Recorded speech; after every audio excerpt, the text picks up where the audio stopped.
are using brain science as a roadmap to fast-track letter sound mastery and gets kids reading. Thank you. Thank you so much. And hopefully, I'm going to go ahead and split my screen. Thank you. I'm sorry I barged in on the last session. I'm still getting used to what shows and what doesn't. So welcome, everyone, and I'm so glad to be here. But if you can see me while I'm speaking, some of the things that I'm going to do have cues and things that will be useful to see. So when it's really important, I'm going to shift it so that I am filling up the screen. But for right now, the better you can see me alongside the slides, it will be more helpful. So what I want to first do is go ahead and show you where you're going to download everything that I'm going to be talking about today, plus more. We're going to basically have the benefit of, if this were a 2-hour institute, which originally it would be if we were in person. This is almost better, I think, though, because not only are you going to be able to download everything that will support our 2-hour institute, but which of course this is only 1 hour, but if we were in person it were 2, but you're also going to have the ability to save what I'm going to say, and this session, which in a live session obviously we can't do. So this will be nice because this download, when you go back and look at it in conjunction with me talking here, you'll be able to just kind of digest and take back in some things as tricks that you're going to want to take and use with your kids now, especially if you're doing remote learning, online, live, Facebook Live with your kids. A lot of the things that I'm going to show and kind of shove into this hour, you're going to want to play with and kind of explore further. So I think it'll really help to have this captured session on accessible through VSRA's website. So what I want to do first of all is tell you how to get to this download pack. If you go to, and you can either go to my speaker website, which is katiegarner.com, or thesecretstories.com. Either one, when you get there, look for workshops at the top. You're going to see it right up there. There's a drop-down menu that you're going to see, and this is on either, again, my site or this site. You're going to look for the session handout download in the menu. And when you click on that, it is about a 70+ page PDF packet that has clickable URL links that let you dive into kind of a deeper exploration of video clips to rewatch a strategy if you want to see it before you do it. Free downloads that you can take, including poster anchors that I'm going to be showing you today that you might want to use then with your kids. Activities to enact a strategy that we talk about. So everything that you're going to be able to link to from there will flesh out pieces that we're going to kind of shoot through quickly in this hour. So when you get there and you download it, I would not suggest doing it during this session. It is a huge packet. It is got a lot of graphics, and because of the size of it, it will block your streaming access. So it will freeze this presentation. So just make sure that you access it after session. And then again, the good part is you can rewatch this while you're looking at that after the fact. Once you get that downloaded, there's one thing inside of it that typically I don't get to demonstrate. Because of the way we're doing this, and my conversations with the SRA and really trying to maximize the time that we have together, I am going to get to this today, because today's our early literacy strand. So this thing over to the bottom right of your screen, and depending on where you have the blocks that include my face right now, whether it's at the bottom or on the side of your screen, it may or may not be slightly obstructed, but you'll see a square that says the Better Alphabet Song. What that really is it's the first step to cheating the brain. And that's what we're going to look at today, is accessing earlier developing, already primed pathways that will take us where we need to go and where we're trying to get when it comes to these letter sound skills that all lead toward kids accessing the code. So this Better Alphabet Song is the first step in kind of moving in that direction. And we're actually going to lean toward getting kind of a full understanding of that today. I'm going to show you some things that I don't normally get to talk about in session, because tomorrow's session, which is a little bit broader, we're going to take it further. And I will make reference to this Better Alphabet, but I won't be hitting that bottom piece. Because this is early literacy specifically today, I'm going to really explore this beginning piece, which I think is going to be incredibly helpful for you if you pair what we do today with what we're going to do tomorrow, because we're going to really pick up where we left off then. So for right now, this better alphabet is where I'm gonna say I want to start, but I'm gonna have to kind of move to it. So I'm gonna show you how we're gonna get there. First of all, I just want to really lay out that if you think about what we do and how we do it when it comes to the brain and how we teach kids to read, there's a huge divide. It's almost like we're running in this direction, even though we're trying to get over there. So we're running often in the opposite direction of where we're really trying to go. And it all starts with the ABCs. Now, because this is the early literacy strand, and so most of the viewers for today are possibly the pre-K and the kindergarten. I say possibly because I know a lot of folks signed up and are watching both days, even though they might be teaching second grade or, you know, remedial intermediate grades or work with ELL learners. Anybody that really has to access the code from the bottom up, which is all of us when we're learning how to read. But with, you know, ELL learners or kids that have specific learning blocks, it can feel like they're really starting over, starting from scratch. And if you are not in an early grade, which is certainly would be the minority today, but if you were not in an early grade, but you have learners with gaping holes in skill ability, oftentimes it feels as though you do have to start over because they don't have that base that you're trying to build on to access your curriculum. But for our purposes today, most of us are in the boat of just trying to tackle the piece that sits on our plate, which are the ABCs, the individual letter sounds. You may not have lofty ideas about getting them to read yet, but certainly that's the goal of the game. The only reason we care what a B says or a K says or that C has two sounds and S is because all of those things come into play to arm you as a reader, as a writer. We're just tackling it from the bare bones base beginning.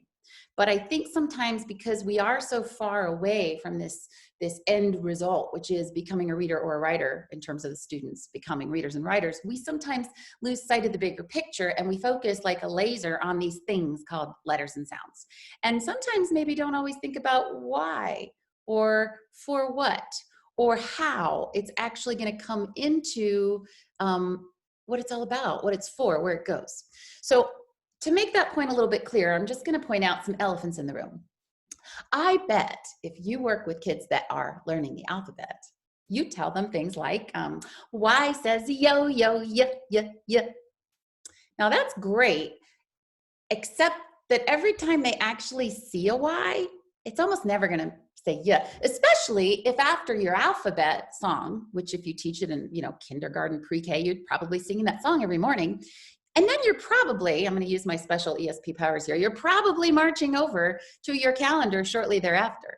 And when you march over to your calendar and you show them words on it, like today, Sunday, Monday, July, February, May, you're going to see that Y all over that calendar, except it's never actually going to make the one sound that 5 minutes ago on the alphabet chart, when we sang our song, we said to expect. As a matter of fact, what it's going to do is it could say E, it could say A, it could say I. In the word boy, which of course girls and boys need to know that to get in the right bathroom, it's going to say oi. Every big book is by a certain author. Every time kids turn around, it seems like that Y is doing something totally different. It can literally seem as though it's doing whatever it wants in every word. But because the brain is a pattern-making machine, the only thing that your brain can really hang its hat on and be pretty sure about when it comes to the letter Y is it won't say yeah. That's pretty much all you can kind of bet your money on is I don't know what the Y will do, but the one thing I know for sure it never does is say yeah. Because unless the words yellow, yes, you, or yak, good luck in an early grade print-rich classroom finding the Y, making the one sound that we work so hard to get kids to say on our little letter sound assessment when we point to the Y that's in the square and they're supposed to say yep. Well, it might work in that little square, but it's not going to work in real world text because positional sounds of Y, phonics rule, is actually not taught until the second grade toward the end of the year, mid to end, based on a typical scope and sequence. And of course, that's a real problem when you're constantly bombarded with seeing something not do what it should more than seeing what it is supposed to do. The letter T, we tell kids, T says turtle, t, t, t, and then it never does, almost ever, because every time you see the letter that looks like this, the T, which is all kids really know at the beginning, is there's a letter, it looks like this, she said go to, every time I see it. Well, if you do, you'll almost be wrong 99% of the time because almost every single book, every single page, every single sentence, almost every third or fourth word has the letter that looks like this in it, that it's with an H. And when it's with an H, it's a digraph, and together those two letters say. But kids don't know what a digraph is when they're in pre-K, when they're in kindergarten. They don't know that there is anything other than a letter that looks like this that they go t for, and it doesn't work. So all of this might seem, from where you're sitting and your perspective as an early beginning grade level teacher, as something that's not like on your plate to worry about, because you're just supposed to teach just these things. But the problem is these letters and sounds, in order to reinforce what we're working so hard to teach, we're not getting help from text, because text has letters coming together. And when letters come together, they behave often like kids do when they come together, which is not always the way they should. You know, letters behave so well when they can't get a hold of each other and they're spread apart by like 2 inches, 3 inches between them. Then they do just what they should, abacadabra, up on your alphabet train, because they can't reach each other. But in real text, in real words, letters come together, and when they do, different sounds come out. And that's what we're exploring all day. We're exploring text. Even in pre-K, you're reading and you're writing all day long. Even if the kids aren't independently reading and writing, you're engaging and interacting with text. And it's not making your job easy in terms of reinforcing things that almost seem to be constantly unreinforced every time you turn around and look at an actual word. So that's where we're headed, is looking at where all this goes to and how to really fast track these individual letter sounds, and then open up the rest of the alphabet, not looking at things so linearly, but let's look at things in a fluid way and using the brain science to do it. So we're going to look at how we can actually use brain science, specific pieces of information that go to early brain development, what we know about the brain, what areas are open and ready for business, what areas for early grade learners are kind of blockaded to our efforts as teachers. What are some tricks to work around areas of weakness, tap into areas of strength? All of those are tools that we can use in our kind of arsenal of weaponry to just get around hurdles and landmines that you would normally have in your path almost every single day when you're teaching at the beginning grade levels, this thing called the code. Unfortunately, I mean, I hate to break it to you, but pre-K and kinder and first grade, we really have the shortest end of the stick, because the sounds that the letters are actually the least likely to make in text are the ones we have to teach, which are those individual letters and sounds. So it does make it really tricky if we haven't yet kind of shifted our thinking. And that's hopefully what I will accomplish today, is shifting your paradigm, your perspective on what we're doing, why we're doing it, and how we can do it better, stronger, faster, using what we know about the brain and how we can teach kids to read. So backdoor for learning is almost literal in that the brain develops back to front. When we look at the brain development and we know that our earliest areas of access or readiness or awareness, and this is figurative because it's not really our earliest, but in the mid-rear part of the brain is the social and emotional systems.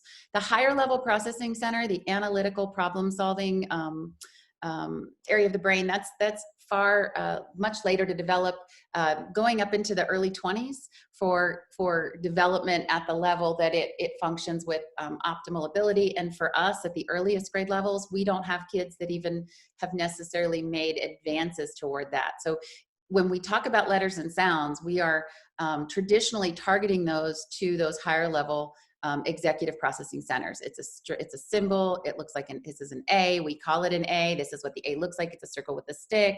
The sound that it makes is ah, ah, ah. We can segment that sound from the word apple. All of those things require not just foundational experience and understanding, but they also require abstract thinking.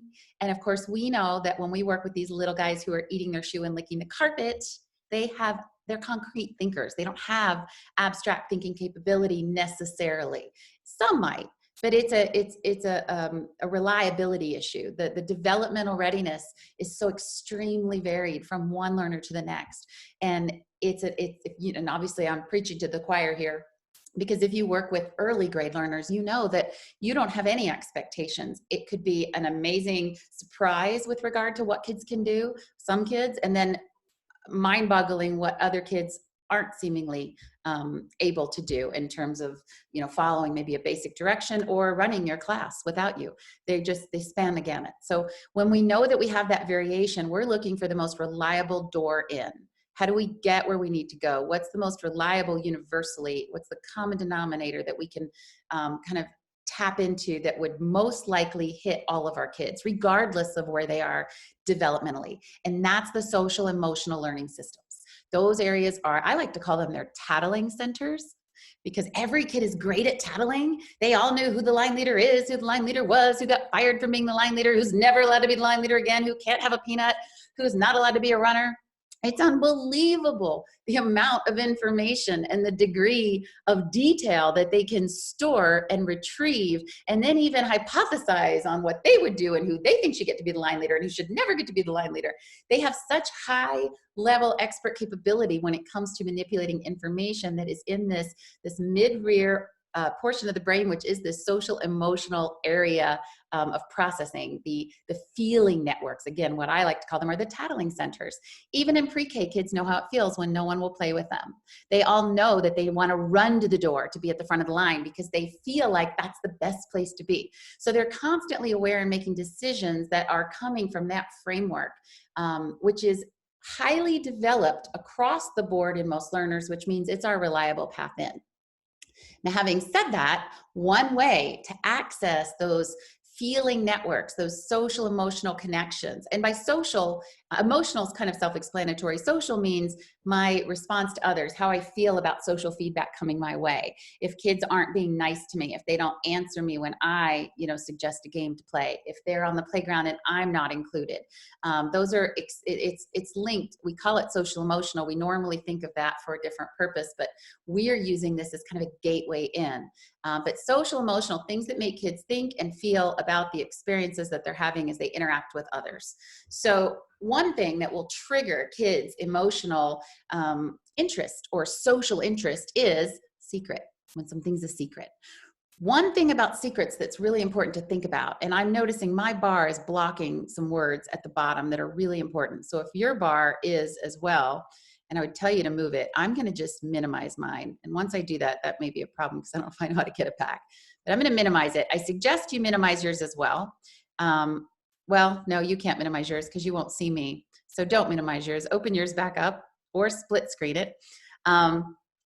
It says at the bottom of the screen, in case you can't see it, that secrets make things important to kids. This is true. Secrets do make things important to kids, but secrets actually make things important to all of us, because part of tapping into social emotional understanding is the social awareness that if something is a secret, we're not supposed to have it. And we all want what we're not supposed to have.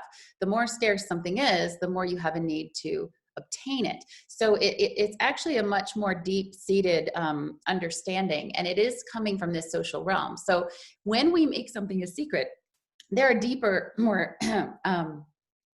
more meaningful reasons that kids tune in. It's not just a gimmicky thing. Secrets really do capture the attention of kids, and actually all of us, because of that idea of when there's less of something, that's what gives it a higher value.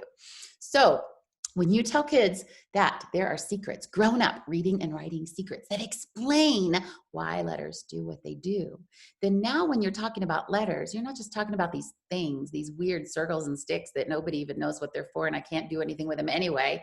It's not this random isolated group of skills. Instead, it becomes something that they're personally connected to, that they are personally able to relate to, and because they want it, this will start the ball rolling in them driving their own instruction, which is really, you'll see, going to become the key to everything. Now, one of the things that you also want to keep in mind when we talk about secrets, and I kind of threw this out a little bit, but secrets trigger the need to know. So when I mentioned that what's really key is that kids are going to be driving their own learning, that's going to happen because when you have a secret, that's something you're not supposed to get. You're not supposed to have it. That's why it's secret, which means I really want to know it now. So it's as if you're putting a catcher's mitt in place for what you're about to share. And that catcher's mitt is key. What that catcher's mitt is, that need to know, that I want to hear it, I want to know what it is. What that is it's a connection that you've already fostered in the brain before there's any place to really store this information.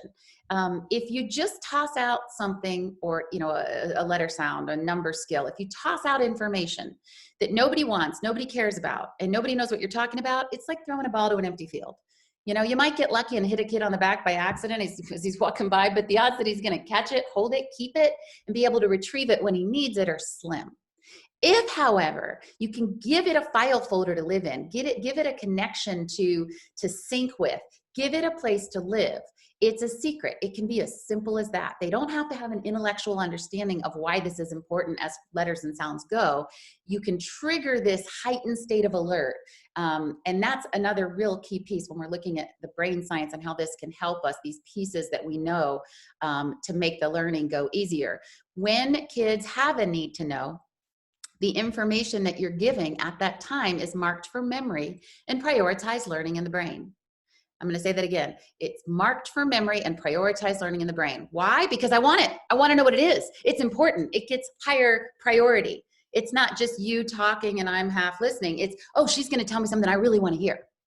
It's that slight pulse rate, adrenaline rise, heartbeat increase. Those are things that actually work on a physiological level to stamp it, mark it, or keep it in a more primary place that's ready to share it back. So you're just kind of giving the edge to kids to really hold on to some things that otherwise would go right past them, or that developmentally they may not be ready for.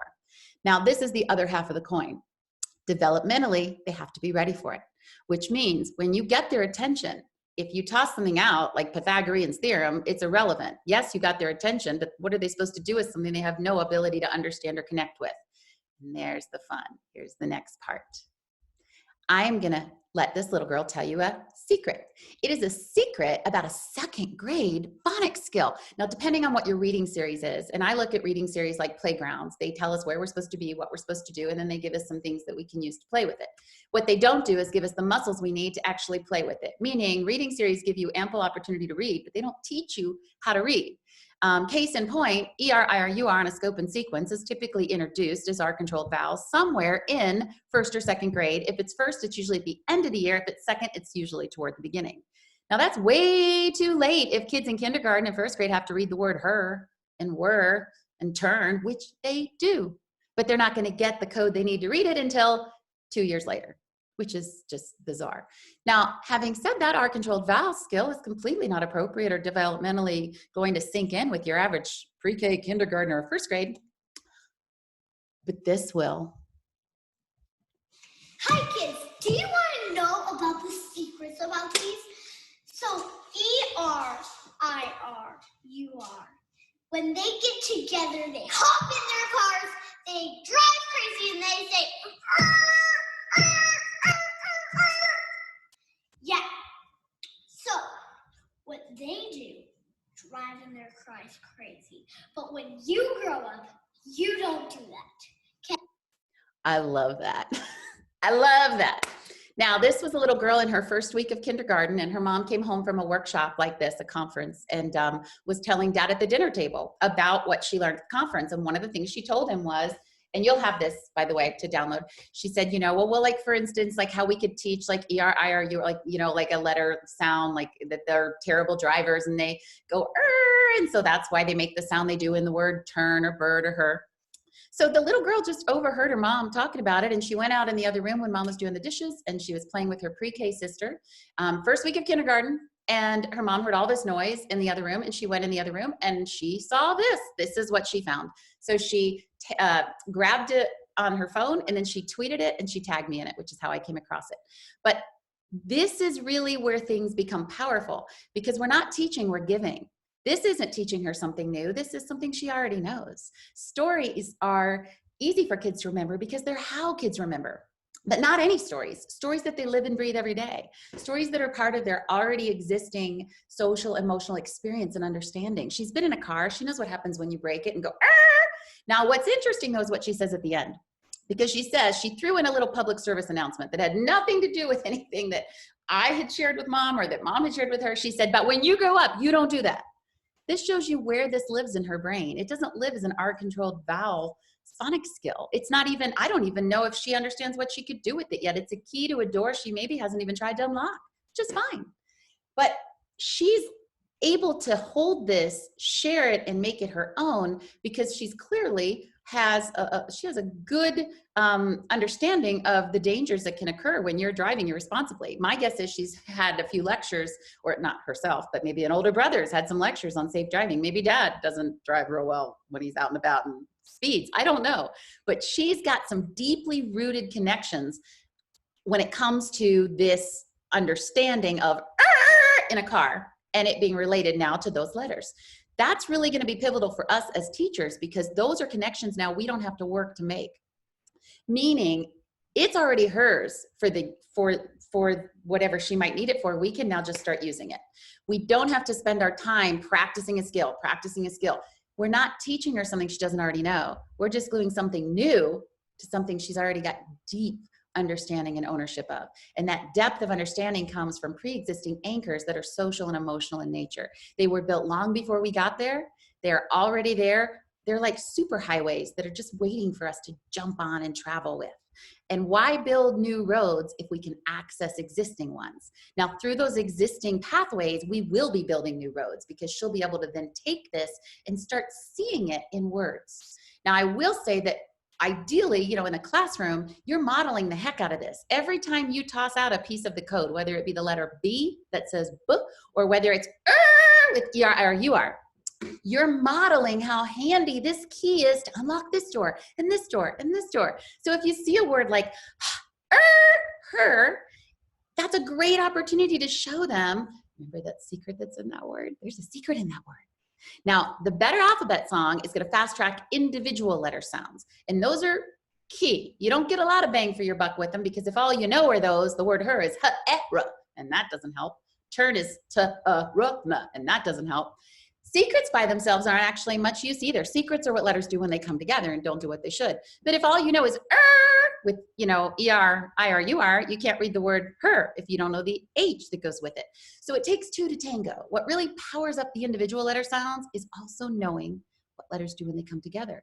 And what really powers up phonics skills or patterns, which are what letters do when they come together, are having those individual letter sounds. So you have to fast track the individual letter sounds in order to power up the secrets. Secrets are instant. The minute you tell this, kids have it, it's theirs. Letter sounds, the individual letters, that Better Alphabet that I'm going to show you, that takes 2 weeks to 2 months. It does fast track. We're using muscle memory to get around lack of processing capability, because we don't have a year to wait. We're going to take backdoor tracks to get there, but it actually takes longer to teach those individual letters than it does to just toss out a secret. And they are equally important. So don't look at this as, oh, it's a second grade skill. It's a story. It's just a story. And it's one she already knows. That's where we cheat. Now, very quickly, see it, say it, do it. I'm going to add feel it to the list, because as teachers, we've all heard, and for parents that are joining us, welcome, first of all, because I know you're teachers now, so congratulations. Multisensory instruction, multisensory learning, at the root, all it means is engaging as many modalities, looking at learning from as many angles as possible, because the more angles we can give kids, the more doors we're providing them to get in. And certainly, you know, kids are multi-processors, so they process through all of these channels simultaneously. But there's an addition to the 3 that as teachers we're used to hearing, which is see it, say it, do it, visual, auditory, kinesthetic, feel it. Feeling-based learning. Mary Helen Amordino Yang is a Harvard neuroscientist, and the thrust of her work is on feeling-based learning, finding ways to attach social and emotional connections to otherwise completely abstract and isolated academic skill content. Now, most of her work is focused on middle to high school, algebra, table of elements in science, etc. But for us at the early grades, phonics is our algebra. Phonics is our chemistry. Phonics is our table of elements. It's abstract letter sound symbols that to kids at the earliest grade levels seemingly make no sense. There are great ways that you can look at the morphology of our language and see how things are what they are, and then organize and classify phonics sounds and skills into a more understandable kind of logical progression. But for kids who have their shoe in their mouth and are eating the carpet, you know, they're not your prime audience to make good sense of what otherwise are these abstract skills. So see it, say it, do it, feel it. And I think that that last little girl demonstrated that beautifully.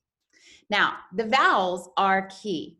And I want to hit them because in order to show you the Better Alphabet song, which is coming up, you have to be able to grab these vowel sounds. And the Better Alphabet, as I started to mention, is muscle memory. It's body intelligence. We're using and tapping into what's most reliable for our earliest grade learners, which is not higher level processing, abstract sound skill connection, but it's body intelligence, muscle memory, lips, tongue, teeth. So we're going to put it there. The problem is we can't do that with the vowels. B or t or k can sit easily in the muscle memory and be pulled easily with muscle memory, not mainly because there's not enough muscle variance, or you know, these are either lip position or tongue position shifts that give you these vowel sounds, and it's such a minute muscle change or mouth shape. The sounds are so nebulous that the muscles are just, you know, when I talk about muscle memory, I'm talking about like a tennis swing. There's not enough of a muscle engagement between these sounds for you to be able to rely on using that as a pack home to get them. So they need another way. And the way that is easiest with these vowels are secrets. So the vowels have secrets. The vowels are the only letters that are by themselves, because remember I said secrets are when letters come together and don't do what they should. That's where we're going to use that brain-based pinpoint of secrets. But the vowels do have secrets. And I tell kids, you need to know about these guys because it's important that, you know, you understand, especially if we're in the classroom, which now we're not. But if we are, I tell them we got superheroes that live in this classroom. And I think it's only fair that you know they're here, because if you had superheroes here every day, I think you need to know who they are so you can recognize them and know that sometimes they're going to do things that other letters just can't do. So you're going to find them doing things that are extraordinary. Now, these superheroes that we have in our classroom, they are the superhero vowels, and they have a power that no other letter in the whole alphabet has. They can say their name. Now, this is where I'd like to make my screen big, but I'm afraid if I do, I won't be able to put it back. So hopefully you can see me well down here.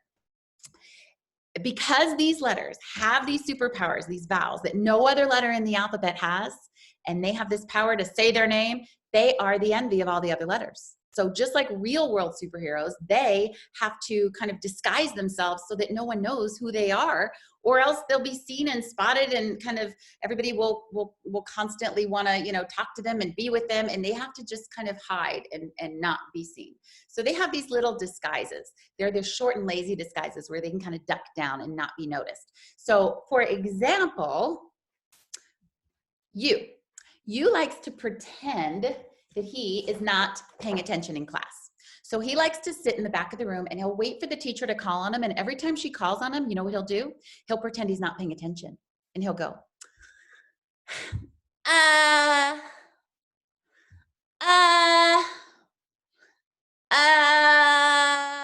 and that's the sound he makes.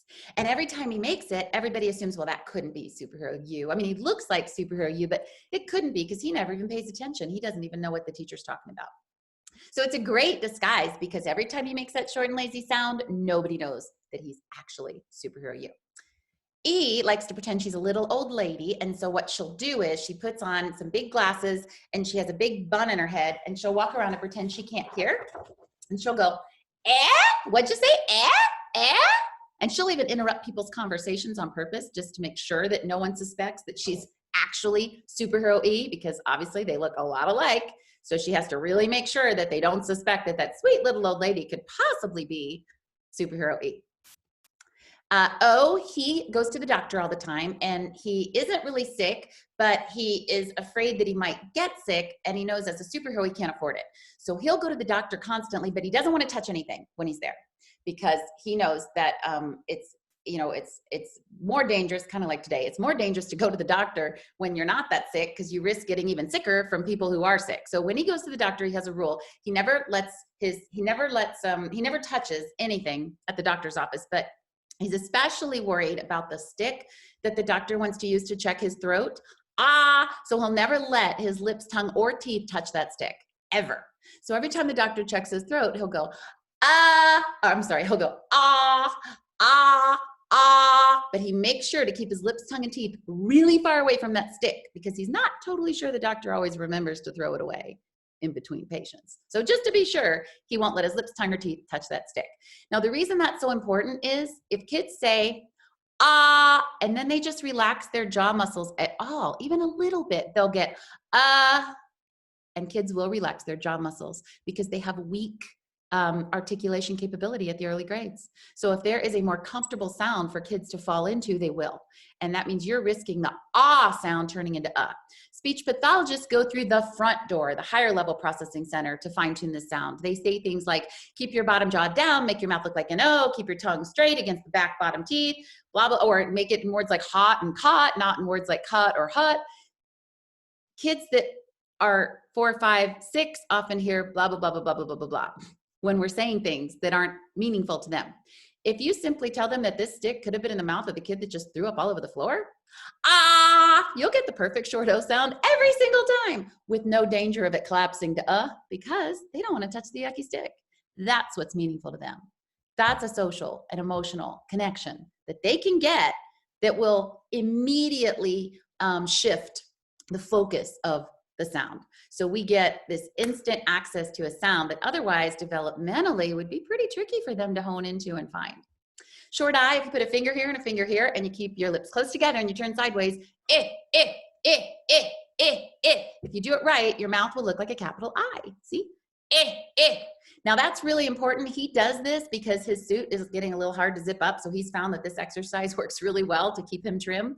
But in order to get the benefits, he's got to turn all the way to the side, and he knows he's doing it right if his mouth looks like a capital I. So that's easy and quick for kids to have a way to make sure that they are saying and not which is I's worst enemy. And it is very difficult for kids, by the way, out of the blue in a vacuum to go because it's a very tight, muscular, engaged sound. But if their fingers can do the work that their mouth muscles can't by holding the apples of the cheek back, and then they know they have to keep their lips straight as a stick to look like the capital I, then they have a way to get there even if they're a little bit weak developmentally with the mouth muscles, which most kids are. So it's so much fun when we can get around something they shouldn't be able to do by cheating, just by cheating. A has heard about O's adventures at the doctor, and he doesn't want any part of it. So he eats an apple a day because he's heard through the grapevine that an apple a day keeps the doctor away. And the perfect short A sound is the moment before you bite into an apple. So if you're trying to capture that sound, all you need to do, because kids often want to go and that's a normal sound that you'll see kids make. If you give them a real apple, you get a perfect short A position the moment before the bite. Because the moment before the bite, they get the lift from the top up, which you need because is dropping down. Can't do that if you have a real apple. It also pulls the tongue back and it spreads it wide at the inside back teeth. So all of the really tricky things about explaining the proper position for a short A take care of themselves when you simply prepare to bite into an apple. You may need a real apple because if you fake bite, you still can go So a real apple gives kids really no choice but to visually go up, over, and around to take the bite. And if you stop them just before their teeth crunch in and say, freeze, make the sound, then as their mouth is stuck in that position and they haven't touched the apple yet, the perfectly set up short A is right there and ready for the taking.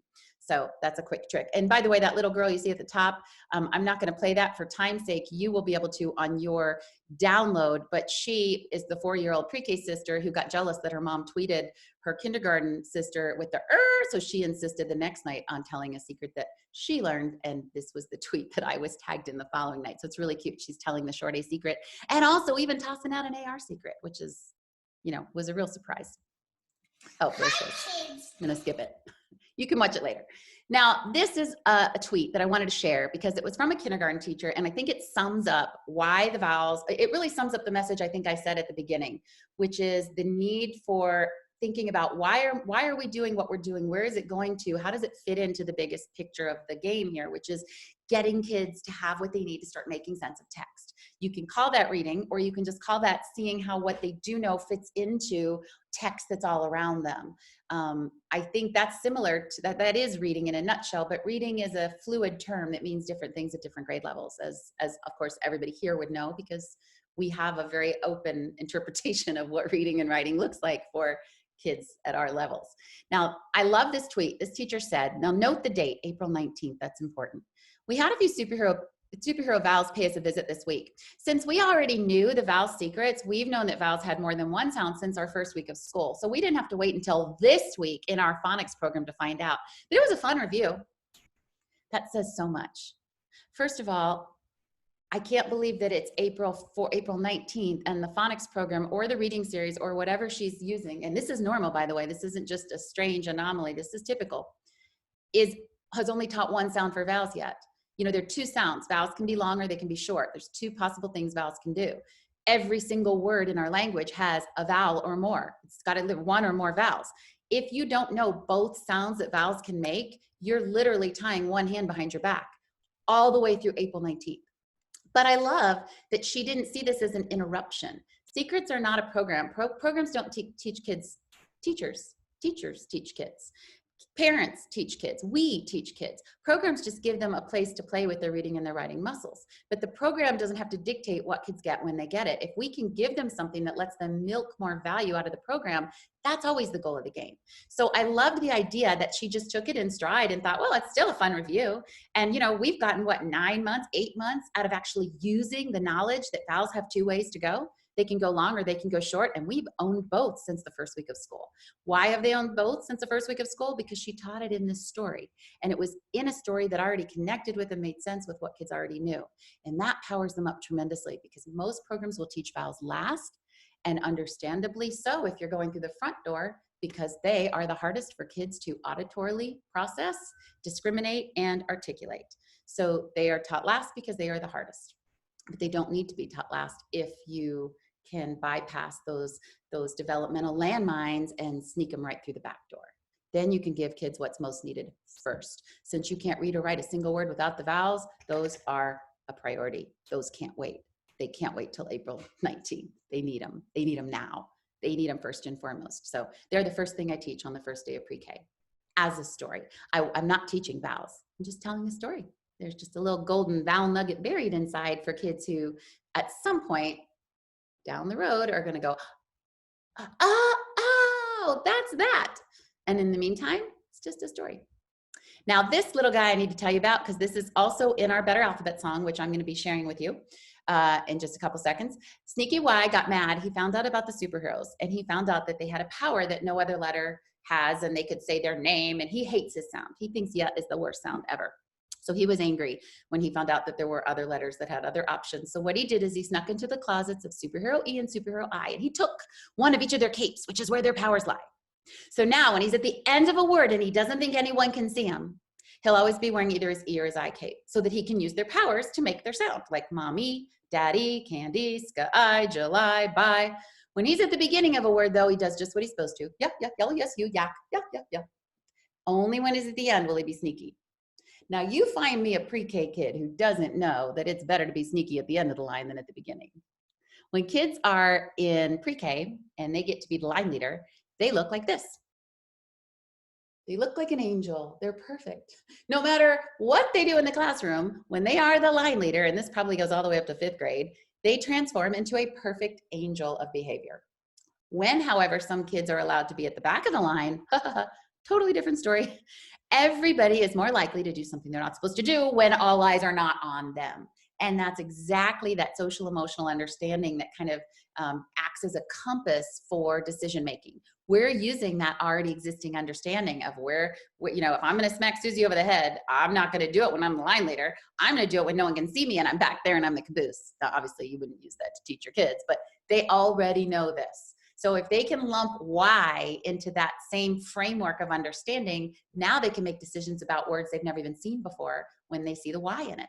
And what that does, even if they don't understand all of that to the degree, and they will, but just for now, if you're thinking, oh, they wouldn't get that, it just sets the stage for them to understand that sometimes letters don't do what they should, but just because there's a secret, a grown-up reading secret that you don't know yet. Or that you know, but maybe they don't fully understand yet. It keeps things that you are teaching credible, because you've already set the foundation for the fact that sometimes letters won't do what they should, but it just means there's a secret I haven't told you because it's too big. It's like a huge grown-up reading and writing secret. As a matter of fact, there's some secrets that if I tell you before your brain's ready for it, your brain could explode. Yeah, now I don't want that to happen, so I got to really make sure you're ready for it. But, you know, I really love the behavior that I saw you, you know, had in art. So I don't know, maybe you are ready for it. Maybe I will tell you the secret that's in this word that you said you couldn't read. So there's all kind of little games that you can play to really up the ante with it. But again, kids will see the letter Y all over that calendar. So if you are going to talk about the calendar and you want kids to believe you when you say Y says yeah, you have to give yourself an out for why it never actually is. Otherwise, you're discounting what you said over here every time you go over there. And we work way too hard to not get the bang for the buck out of what we're saying over here. So if you want to keep that credible, keep that reliable, and keep kids thinking it actually works, you have to give the brain an if not, then this, here's why. Even if they're not ready to use the if not, then this, here's why yet. So it will shift everything about how you're kind of making your way through these. Now, if you were wondering about words like day, play, or they, that is not sneaky Y, that is EY, AY, and that's part of where we're gonna head tomorrow. Tomorrow, I'm gonna talk more about secrets in terms of this, I'm gonna focus more on the secrets than on individual letter sounds, and I won't be demonstrating the better alphabet. But I will just tell you, and tomorrow I'll play this little video, I'm not gonna do it now, but EY, AY are just too cool. They're like Fonzie, so they always stick up their thumbs and go, A, and that's the sound they make. And this is Fonzie. He's actually a kindergarten teacher, and tomorrow, or in your download packet, you can watch his video where he demonstrates Fonzie-like coolness. But this helps to explain words where it's not sneaky Y, it's EY, AY. Now, the more tools kids can bring to the table, the more value they can take away. So if your screen is like mine and you have your slider on the bottom, which in retrospect was not a smart thing, I should have put it on the side. But what this little girl in TK wrote is my vocation house. So she's able to put together and take apart these patterns that are these secret patterns in the same way she's able to take apart and put together individual letters. It's just an extension of the alphabet. It's just a fluid way to open access, like a buffet, to more sounds, more symbols that you can pull from, eat from, visit, notice, see, use throughout the entire day. This is not just captured in your reading block. Text is everywhere. Words are everywhere. Every math problem that kids have to figure out and see the word circle, or every lunchroom menu, or every road sign, or their name tags, or the birthday board, or the calendar. Everywhere there is text, there are secrets, meaning, letters coming together and making sounds that kids wouldn't expect. So every opportunity throughout the day becomes an opportunity to read. Every time kids are with text, they're extending that engagement, that reading lesson that you're kind of trying to bolster in your one block that then just explodes all day long. Now here is where we're going to hit this song. Music is really interesting because when you look at brain science and then you look at music and see how it hits and how it sits in a learning perspective, we've got a couple different ways we can use it. I'm going to actually show you 2 ways to use music today. The first way is what I promised at the beginning, which was the better alphabet.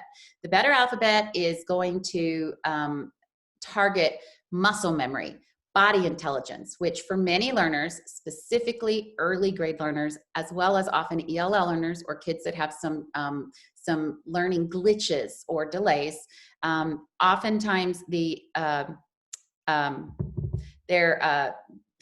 body intelligence exceeds their higher level processing capability for many learners. So because of that, we want to take our most accessible door in, and that for us, when it comes to these individual letters and sounds, is going to be body intelligence. If you're trying to teach individual letters and sounds in kindergarten and you're going through the front door where you're showing them an abstract symbol, trying to get them to remember the sound, and it's not connected to anything, you could potentially take an entire year and still have kids struggle and forget half of them over the summer.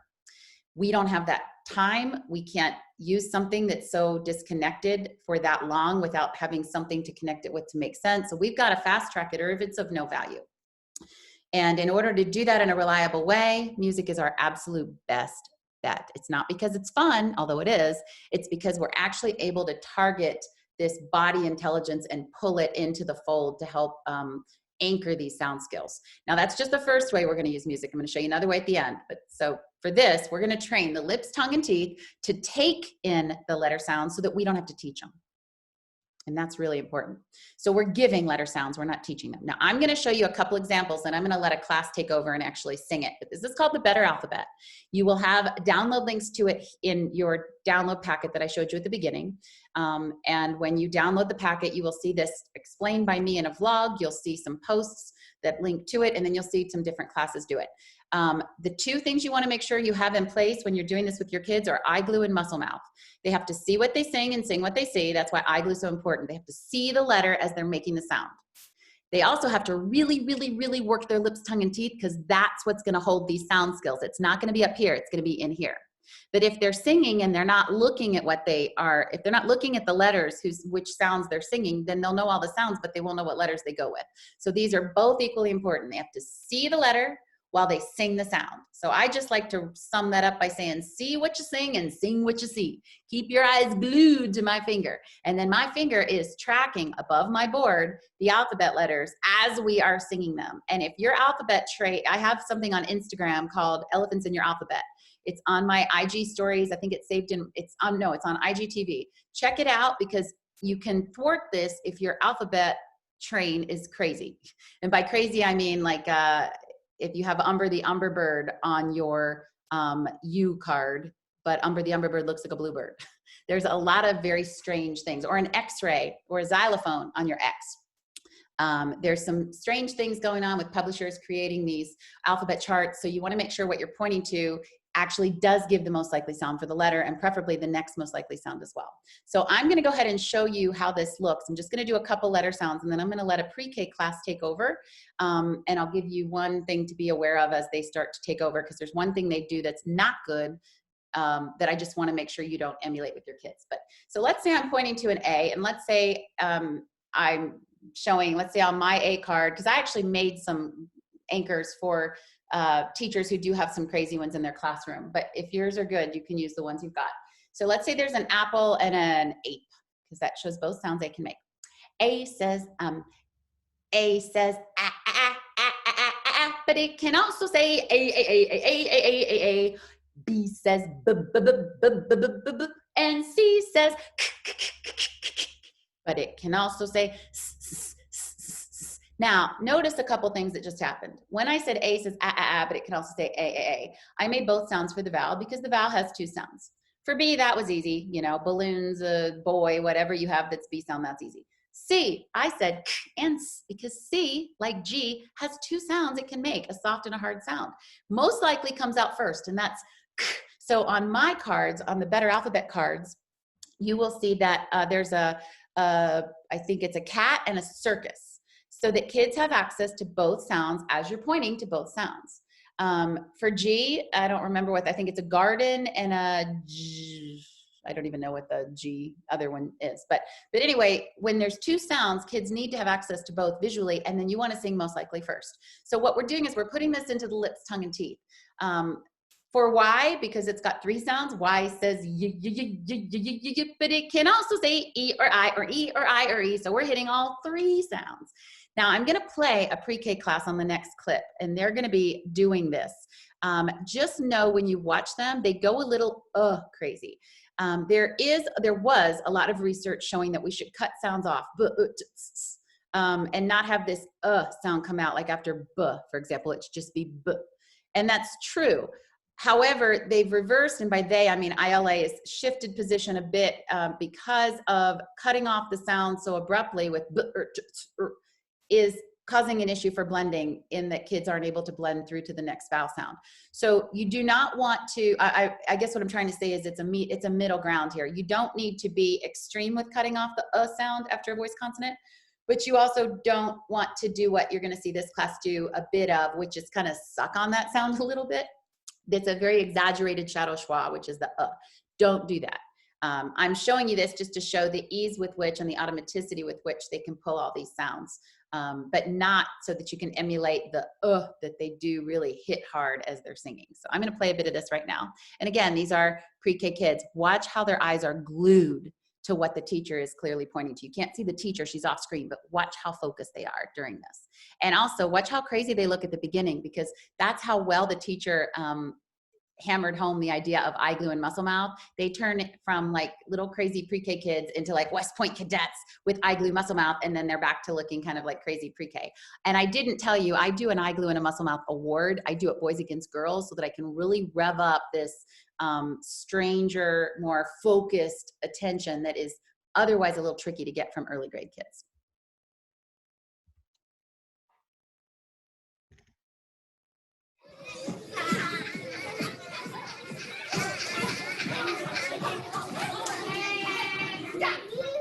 Very good.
Now, if you're wondering why they weren't doing a lot of motions other than just for the vowels and for Y, it's because if they do, like, you know, for alligator, or this or that, it cuts the connection of see what you say and say what you sing. In other words, the best, actually the most critical thing here is that kids have their eyes glued to the symbol as their mouth is making the sound. And if I'm doing, you know, apple, alligator, well, Johnny, my friend, looks like a really fun, cool alligator. So guess where my eyes are going to go instead of on the symbol that is the A. So this isn't about just make it cutesy. It's really, it's like an operation. It's like letter sound fast track operation. Yeah, the kids still love to do it, but only when we need the cue or the motion for capturing the sound, like those are the ones that require this trigger in order to get the sound to come out. The other ones are all in lips, tongue, and teeth, and what's most critical there is that we have that connection with sound, symbol to sound, sound to symbol. Now, that's not to say in any other situation, movement's not key. Obviously, that's one more angle for learning, and we said see it, say it, do it. So normally that is the goal, just not with that particular use of music because of what we're actually accomplishing with it and doing for. Now, the other piece of music, and I have literally 2 more minutes to show this part to you. So everything else that you'll see as you access some of the links in your download are using music to build automaticity, which means not muscle memory, not repetitious, always the same, but actually the opposite. Flip it, flop it, twist it, turn it, do it 1,000 ways to Sunday. Raise the bar, but use music to diffuse the anxiety so kids are comfortable taking some leaps and playing and deepening the ownership of these skills from just barely on the tip of their tongue to I got this. And that's what we want when they go to read and write. We want their focus to be on the story they want to tell or what the character's thinking in the book that they're reading. We don't want their focus to be on what sound do these letters make? What's that phonics pattern? So the deeper the ownership, the more readers can write and writers can do with the code what it's for, which is to actually tell stories and enjoy, you know, getting information in text, you know, whether it's fun story-based information or actual, you know, learning. We don't read and write for letter sound mastery. Letter sound mastery is a means to an end as a reader and writer. So we want that off the plate. We want that deep in the gut and no longer on the radar. And the best way to get that to happen is music. So I am going to show you really, really quickly this group doing what is the next level up from that better alphabet. It's called the letter runs. And it takes about 30 seconds. You're going to see it Jedi style. You could do it to Happy Birthday, Star Spangled Banner. But it's see symbol, say the sound. It's the baby step to things that you'll see on links after. It's after this slide in your download. You'll see links to ways you can play with music in every way to Sunday when it comes to letters and sounds. So I'll just let a couple seconds of this play to give you the idea. All right, here we go. The better alphabet song to what to? Yeah. And it's not the better alphabet, it's letter runs. She misspoke. Style. All right, here we go. Ready? A, abacus, E, F, the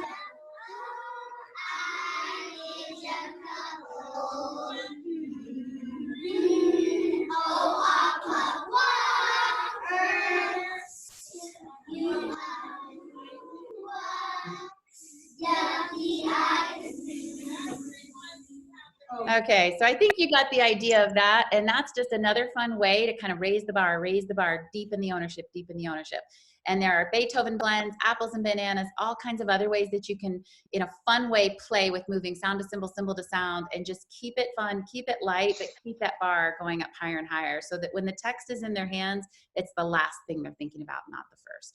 So I'm going to stop there and simply tell you that you are welcome to reach out to me if you have any questions. Please make sure if you join late that you do download the packet that's going to have everything that you saw in this so that you can start kind of exploring and using some of these things with your class even during at-home learning.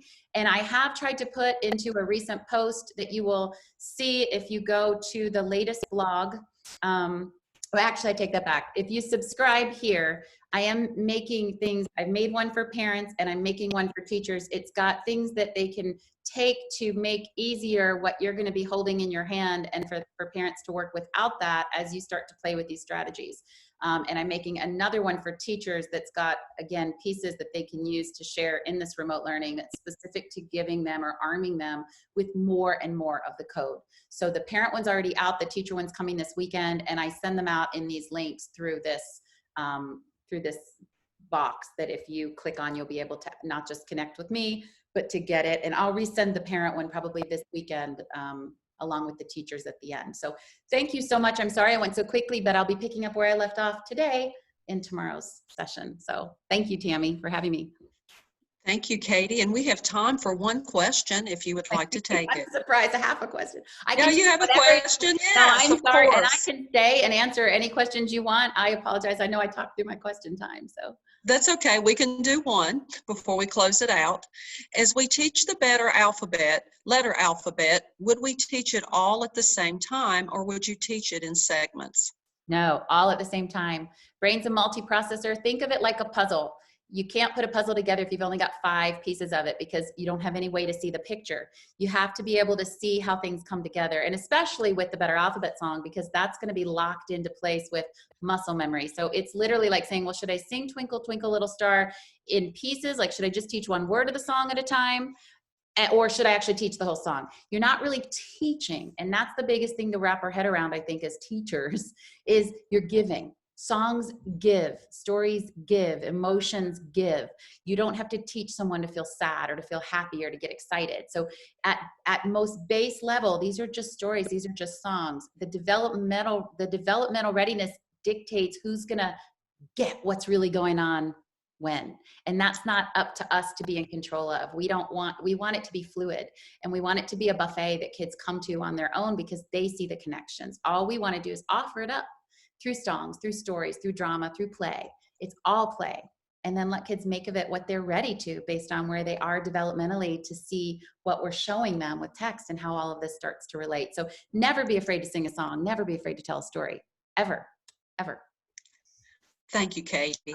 Thank you. I want to thank each and every one of our speakers. As the conference chair and VSRA's president-elect,